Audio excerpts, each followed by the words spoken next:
Hi guys, this is F1 Racing Man bringing you another commentary on Formula 1 2011 today, and this time we are at the final race of the season in Rubens Barrichello, the man's home race. Maybe looking forward to his final race in Formula 1 to wrap up his 19th season, and that's what I'm pretty much going to talk to you about today. I'm going to be talking about a couple of name changes and a couple of driver changes for this year, and my opinion on what drivers could be racing in the last remaining seats available.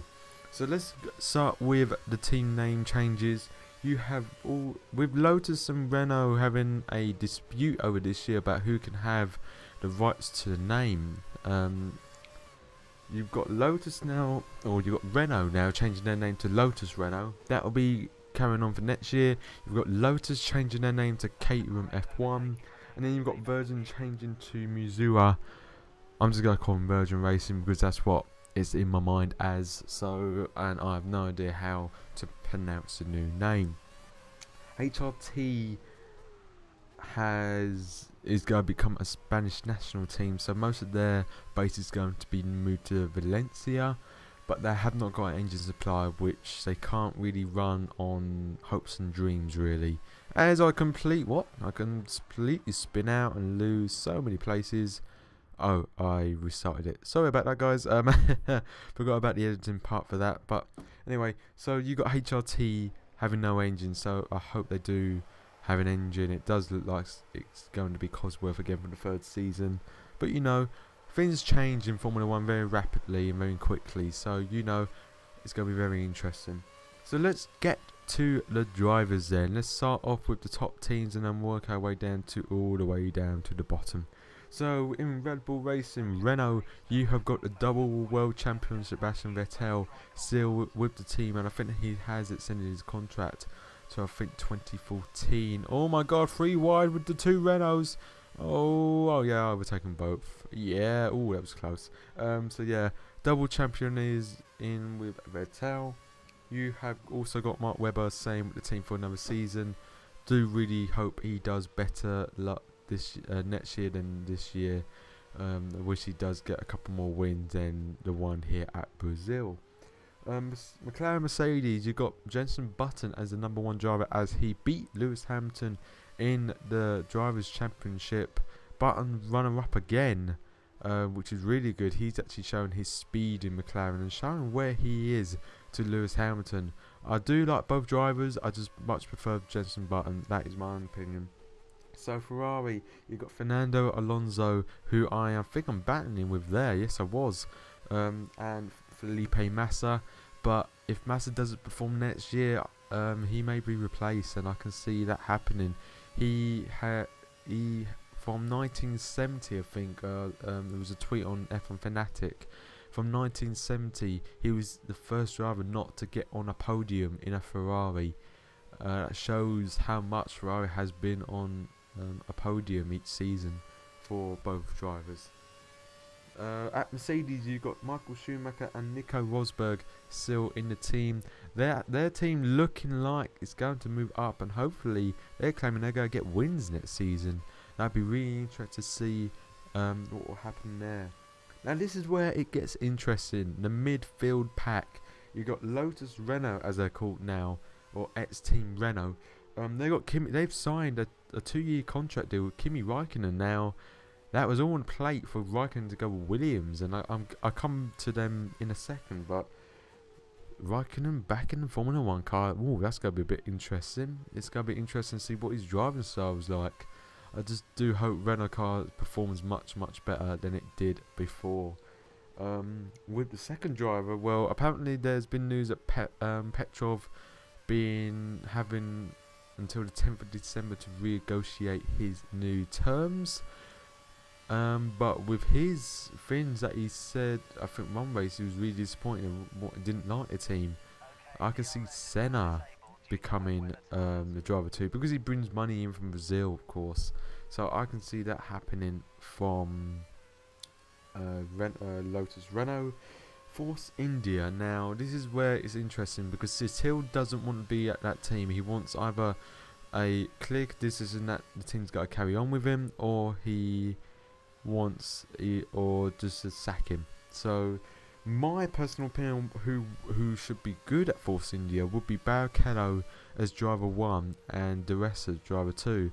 But loads of people on the internet are saying that De Ressa and Hulkenberg will be in the team. Now, I didn't really think Hulkenberg was that good of a driver. I think they should get Barrichello in, just because he's much more experienced, and with that kind of team and the teams moving forward at quite a good rate, I can see him getting in points quite often, and it'd probably be the same number as well as his Williams that he's driving right now, number 11.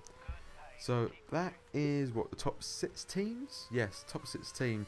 Now going into the lower bottom end of the half, Sabo has got Kimi Kobayashi and Sergio Perez confirmed for next season. Great decision, but I think Saba have gained a bit of a bit of an advantage here with the design of the car, because they didn't beat Force India, but did they purposely stop and trying to get their car much better prepared for next season?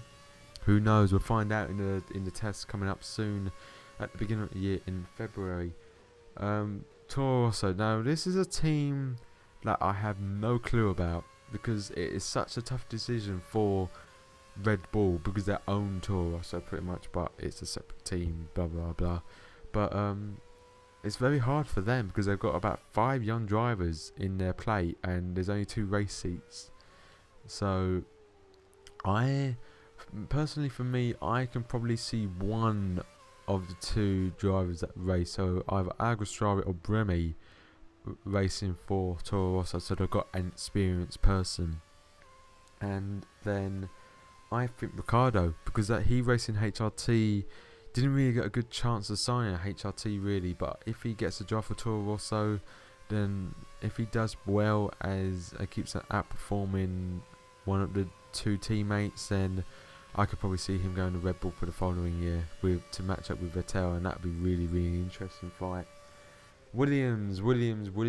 Now, before I did this commentary, Sky confirmed that Maldonado has been confirmed for Williams for next season, just because he brings the money from an oil company. I can't remember which one, but he brings money, so the team's got to have him really. So he's been confirmed. A lot of people are saying Sutil are going to go with Williams. Now, Sutil's a really good driver, and going with Williams, and at the moment the cut rate, they're actually 9th in the constructors. I don't think that's a wise move. I was sick with Force India, but if he's not having a good talk with Force India, well, he can move. It's his choice. But to be quite honest, I would rather stay with Williams. No, not Williams. I'll stay with Force India as they're moving up the field. But you know, it's his decision at the end of it, and we can just watch and see what happens if he does move to Williams. Caterham F1, or Lotus Renault as they were called, Kovalainen and Trulli have been confirmed for next season. That Lotus looks like a team that Caterham looks like a team that they can be forced with, especially with they're beating a actual Renault at the last race, which put a nice on the cake and confirming their 10th place. So they're getting all that money. Money makes the world go round in F1, and it does with the lower end teams. HRT, they've got no engine, so at the moment they're not going anywhere in a hurry. But they've got Della Rosa, a veteran in Formula 1, who was with Mclaren-Mercedes as a test driver, have now been released from his contract, and now is racing for a full season. Now, Della Rosa is an okay driver. He has his good moments, but majority is bad moments, so it'll be interesting. Not sure really about the second driver though, for honestly, like, you've had so many people racing for HRT this year. You've had, you had Luizzi, you've had Carter Kane, you've got Ricciardo. There is one more that I cannot think on top of my head. But you've had so many different drivers for that team. I mean, come on. Sick with a driver for the season. But at the moment, they're not going anywhere in a hurry, so I'm not really worried. With Virgin Racing, or Missouri, whatever name it's called, you've got Glock there for another season. And then the only rookie at the moment is Charles Pic. He's a Frenchman. which will be very interesting to see him coming into Formula 1 and see how he does in against the other boys pretty much, and see if he can actually outpace Glock in the upcoming races. But that is pretty much it for all the drivers, guys, and all the team name changes. Well, this video is pretty much wrapping up. I'm on my last lap, just passing the first sector split there. But I'm going to end it there, guys, so I thank you for watching. If you do have any comments about what drivers go to what team, let me know in the comment section below. Please spread the video around, guys. I am looking to get more subs to this channel. I'm going to be doing a few more videos for community channels, like I said in my update. If you want to have a look at my vlogs that I do on my website, the link will be down below as well. But apart from that, guys, I'm going to end this early as I'm going to be finishing first place in the Williams from the back pretty much.